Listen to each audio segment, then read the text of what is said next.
আলহামদুলিল্লাহ, আবার এসে গেল পবিত্র মাহে রমাদান। চলো দেখি আমার ইতাপির সরকার পাড়া গ্রামটা কত সুন্দর। চলো সবাই ইতাপিরের মসজিদে নামাজ পড়তে যাই। এই রাস্তা দিয়ে চলো মসজিদের দিকে যাই, রমাদানের নামাজ শুরু। বিসমিল্লাহ, শান্তি ও ইবাদতের সময় এসেছে। উজ্জ্বল, চলো ইফতার করি। আরিফ, চলো ইফতার করি। আলহামদুলিল্লাহ, সবাই মিলে ইফতার করতে পারছি। হ্যাঁ, শুরু করুন।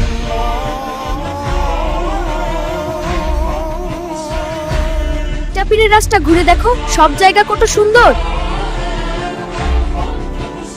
চলো তারাবি নামাজ পড়বো শান্তি রাতের মধ্যে। আলহামদুলিল্লাহ, শেষ হলো রমাদানের দিন, আমরা শান্তি পেয়েছি।